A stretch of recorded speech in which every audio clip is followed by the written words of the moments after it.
Halo semuanya, nama gue Rivaldo Iskia. Gue dari KM 08. Dan sekarang gue ingin menjelaskan tentang komunikasi kelompok dalam materi pengantar ilmu komunikasi. Oke, sekarang kita mulai dari komunikasi kelompok. Nah, komunikasi kelompok. Pertama kita juga lihat nih, yang pertama apa sih yang diharapkan kalau kita belajar materi ini? Ya yang pasti kita bisa mampu menjelaskan definisi faktor dan efektivitas kelompok. Terus kita juga memahami dan mampu menjelaskan cara berpartisipasi dalam kelompok. Nah, menurut gue ini penting banget ya, karena kita kan makhluk sosial ya. Kita nggak mungkin hidup sendiri terus, kita pasti membutuhkan kelompok. Jadi kita mungkin butuh beberapa materi tentang ini. Nah, yang pertama kita cari tahu dulu apa sih sebenarnya definisi kelompok itu. Nah, kalau di sini kita lihat, kelompok itu adalah 3 atau lebih orang yang berinteraksi sekian lama, bergantung satu sama lain dan mengikuti aturan bersama untuk mencapai tujuan yang sama. Itu dari Wood ya. Wood ini seorang pengemuka definisi ini. Nah, dan kelompok itu harus yang pertama berinteraksi. Nah, maksudnya berinteraksi itu nggak mungkin dong kita kalau dalam satu kelompok kita diem-dieman doang gitu kan. Kita harus berinteraksi, kita harus ngobrol sama lain, tukar informasi atau apa. Nah, yang kedua saling tergantung. Maksudnya saling tergantung tuh kita nggak bisa bekerja sendiri gitu. Dalam satu kelompok kita juga harus memerlukan orang lain tuh buat kita juga lebih berkembang gitu. Jadi kita nggak bisa ngandalin diri sendiri. Jadi kita harus bergantung juga sama orang lain. Yang pasti kita juga harus memiliki tujuan yang bersama.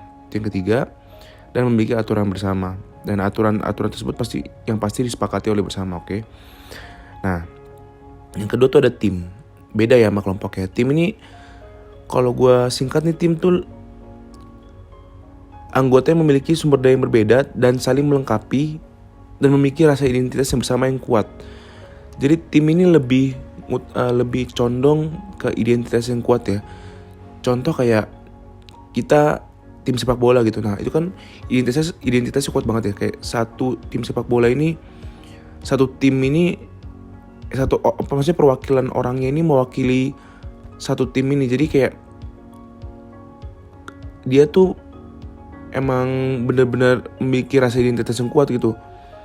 Dan dia emang satu orang ini bisa, satu perwakilan aja bisa mewakili identitas itu. Ngerti gak sih? Maksudnya kayak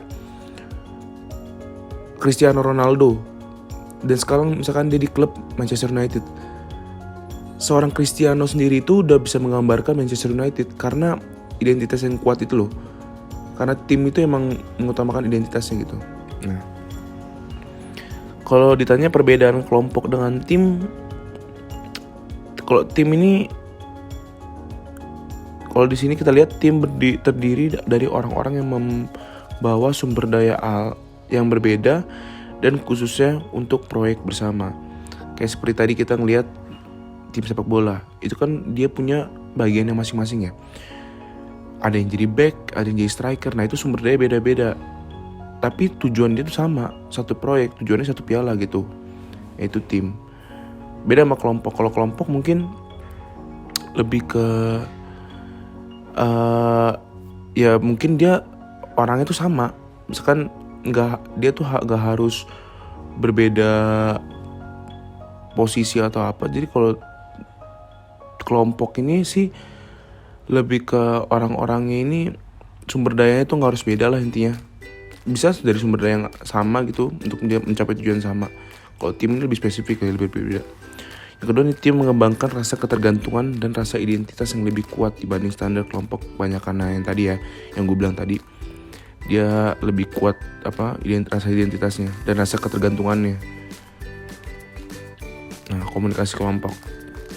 Komunikasi yang dilakukan dalam kelompok kecil jadi bersifat tatap muka. Itu definisi dari Mulyana. Oke. Manfaat komunikasi kelompok itu apa sih? Kita lihat. Yang pertama, saling bertukar informasi.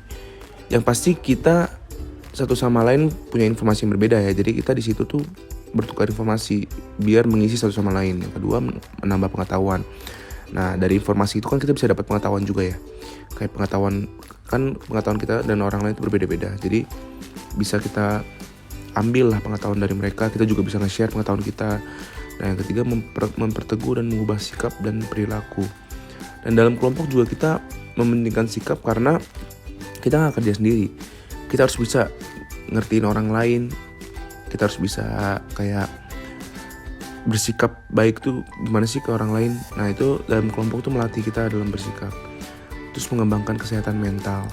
Ini nggak lain dari kelompok itu bisa ngebuat kita tuh merasa lebih gimana ya, komunikasi kelompok tuh bisa merasa kita tuh nggak sendiri. Nah kan banyak sekarang kesehatan mental yang kita tahu lah gimana banyak mental health sekarang orang merasa sendiri. Nah komunikasi kelompok tuh mengembangkan kesehatan mental kita tuh lebih ngerasa bagus lah mentalnya dan meningkatkan kesadaran kelompok. Dan kalau kita masuk sekarang ke faktor yang mempengaruhi efektivitas kelompok komunikasi. Ada 2 faktor nih. Yang pertama faktor situasional, terus yang kedua faktor personal. Nah faktor situasional tuh ukuran yang pertama dan yang kedua kepemimpinan kelompok. Nah maksudnya ukuran tuh ini mungkin lebih ke skala ya. Jadi ukuran kalau kita mau efektif dalam suatu kelompok ya, jadi ukuran kelompok ini bisa luas gitu, yang luas, jangan yang sempit. Dan kalau yang kepemimpinan kelompok tuh itu dari dalam diri sendiri ya, maksudnya jiwa kepemimpinan itu harus timbul di setiap individu dalam kelompoknya. Itu yang membuat mungkin suatu kelompok tuh lebih efektif. Faktor personal lebih ke personal ya, berarti kebutuhan personal anggota kelompok. Jadi apa sih yang dibutuhin gitu ya, yang dibutuhin dalam beberapa individu. Misalkan kalau yang tadi kita ngomong ada kelompok nih, kelompok ini kalau misalkan kelompok debat ya kan, ada sebuah kelompok debat, kebutuhan dia ya misalkan ada lomba debat, dan debat itu kalau menang tuh dapat 1 juta. Itu kalau dibilang faktor personal, itu adalah kebutuhan personal anggota kelompok. Jadi kebutuhan personal, gue pengen dapat 1 juta itu kebutuhan gue nanti. Nah itu tuh mempengaruhi juga efektivitas kelompok. Nah peran anggota kelompok juga ya, jadi kita sebagai anggota kelompok harus berperan semua, jangan gak ikut andil atau apa. Nah kita ke ukuran kelompok. Kebanyakan peneliti mengartikan sebuah kelompok kecil memiliki paling tidak 3 dan tidak lebih dari 12 atau 15 anggota. Semakin besar suatu kelompok, semakin renggang hubungannya. Bisa dibilang kayak gitu karena mungkin gini ya,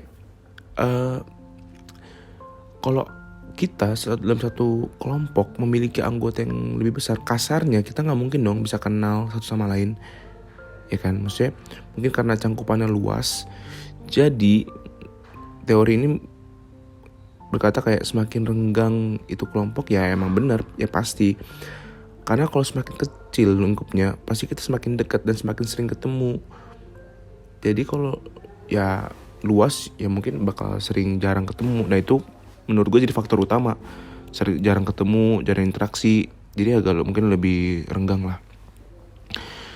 Nah kita lihat kepemimpinan dalam kelompok. Kepemimpinan dalam kelompok memiliki 2 fungsi utama. Yang pertama menjaga kesatuan kelompok, yang kedua mendorong produktivitas kelompok. Ya kepemimpinan itu penting ya dalam suatu kelompok. Kenapa kepemimpinan menjaga kesatuan? Karena kalau pemimpin itu dia bukan menghasilkan anak buah, dia menghasilkan pemimpin lagi. Jadi kenapa kayak gitu? Karena dia kenapa menjaga kesatuan? Karena menurut gue seorang pemimpin tuh pasti mau dirinya tuh berkembang, dan pasti mau lingkungannya juga berkembang. Dia nggak mau menang sendiri. Jadi dia berusaha pasti agar menyatukan kelompok tersebut, nggak mau memecah belahnya. Terus yang kedua mendorong produktivitas kelompok. Nah seorang pemimpin juga yang gue bilang tadi, mindset utamanya pasti mau berkembang. Gak mungkin dia gak produktif, pasti dia mengajak yang lain untuk jadi produktif juga kan. Nah ada kalau kita lihat di sini ada 3 jenis kepemimpinan ya. Yang pertama otoriter, terus demokratis, terus yang membiarkan. Otoriter tuh dia mengambil keputusan sendiri. Artinya tuh dia gak bisa diganggu gugat sama yang lain. Kalau kita yang tahu pemimpin kita yang sebelum ini otoriter tuh seperti presiden kita yang kedua ya, Presiden Soeharto. Itu memang otoriter karena mungkin di zaman itu kita nggak bisa nyalahin dia kenapa otoriter. Dan itu ada sifat kepemimpinan ya, itu jenis kepemimpinan. Itu nggak salah. Mungkin kenapa di negara kita dikecam waktu itu mungkin karena otoriternya lebih mengarah ke diktator. Tapi kalau otoriter sendiri itu lebih ke jenis kepemimpinan yang segala keputusan tuh dia pimpinan, segala keputusan tuh di atas. Jadi yang bawah, yang samping, kanan, kiri itu nggak bisa ganggu gugat. Sedangkan demokratis itu kita melakukan musyawarah mufakat. Jadi maksudnya itu kita bergumul, kita bisa beradu argumen, kita ada oposisi, ada pro dan oposisi, tapi tetap tujuannya tuh jadi satu. Tujuannya tuh mencapai tujuan kita bersama gitu. Dan satu lagi tuh membiarkan. Membiarkan tuh ya seperti kita tahu ya, kita biarin aja gitu, mau nih jelek, mau kelompok ini jelek, mau kagak. Nah, itu lebih kayak yang cuek sih. Terus kebutuhan personal anggota kelompok. Oke.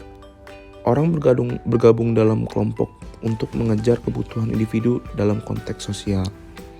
Kelompok membantu individu dalam memenuhi sejumlah sasaran termasuk bersosialisasi dan berteman. Ya itu pasti dong, karena kelompok kan banyak ya orangnya, jadi kita bisa bersosialisasi. Dukungan untuk pengembangan atau perubahan pribadi. Ya kalau kita balik lagi tadi ke mental health, mengembangkan mental health itu juga sejalan sama ini ya. Maksudnya dalam kelompok juga pasti kita saling mendukung dan saling mau satu sama lain berkembang. Jadi kita bisa saling interaksi untuk saling menguatkan, saling mengembangkan. Nah itu bisa dalam kebutuhan personal. Pertumbuhan rohani sangat bisa karena dalam satu kelompok kita mungkin akan membahas hal-hal yang spiritual dan mungkin secara perilaku kita itu mencerminkan perilaku rohani kita, dan itu bisa mengembangkannya karena mungkin menjadikannya inspirasi atau mungkin lebih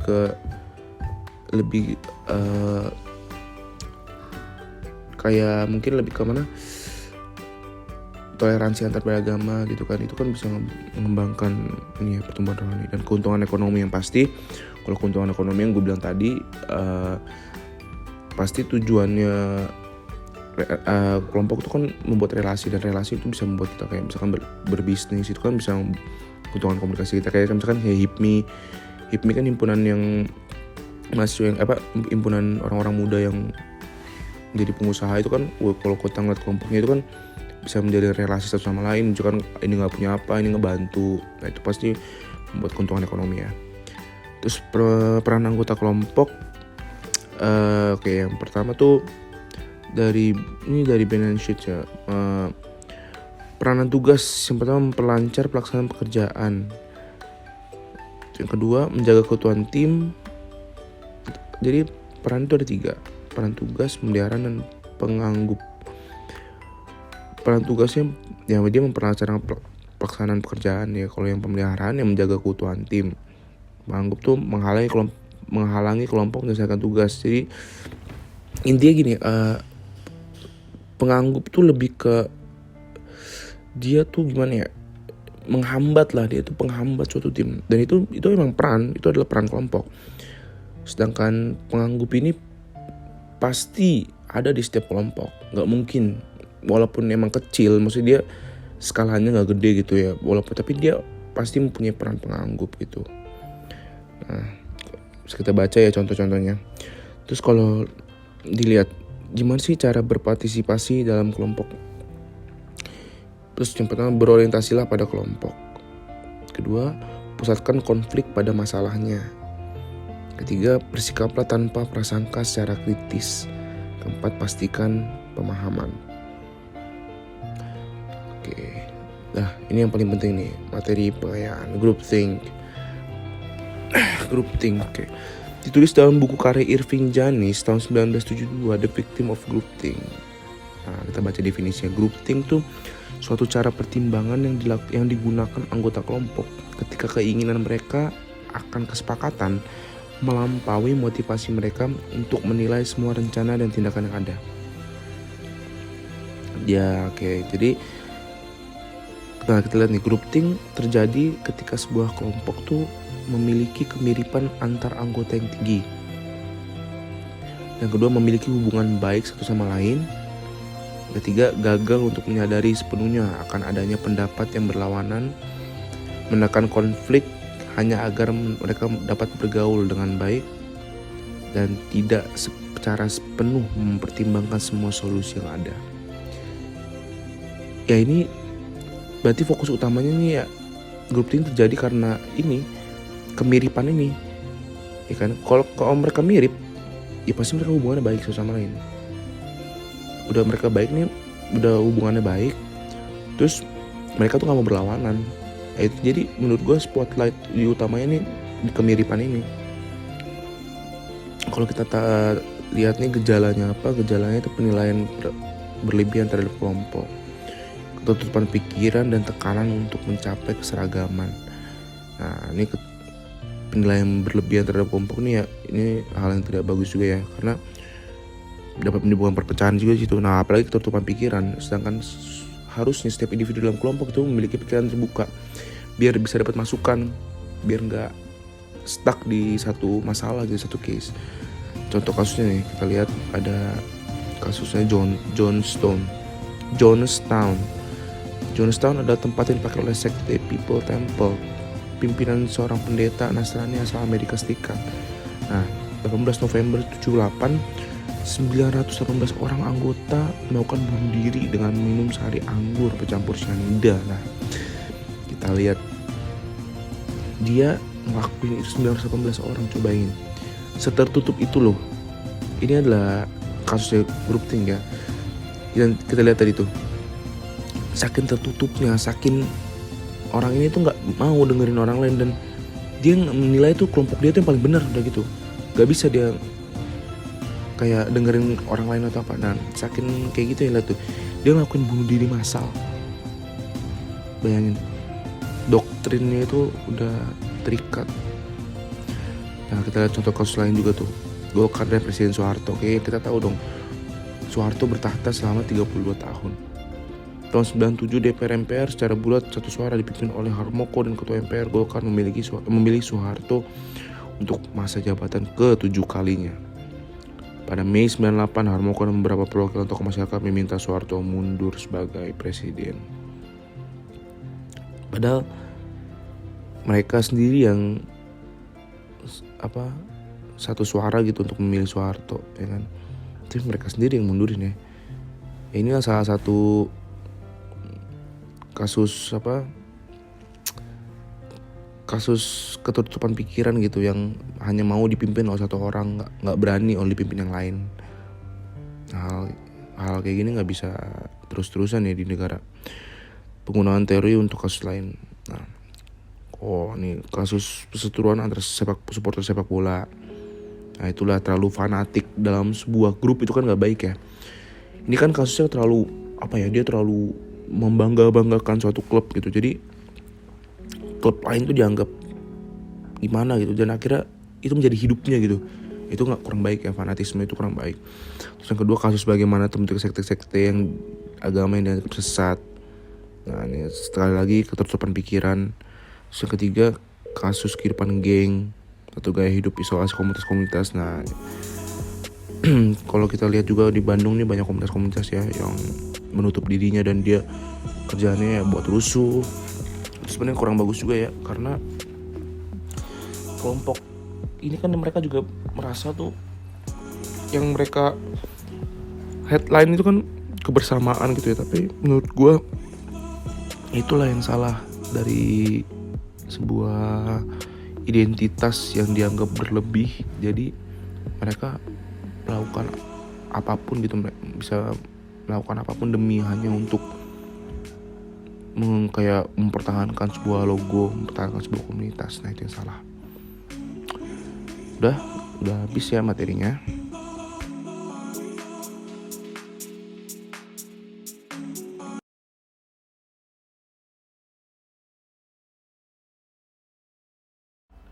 Selesai sudah materi yang bisa saya berikan untuk hari ini. Semoga materi tadi dapat memberi pengetahuan lebih untuk kita semua. Dan saya akhiri, wassalamualaikum warahmatullahi wabarakatuh.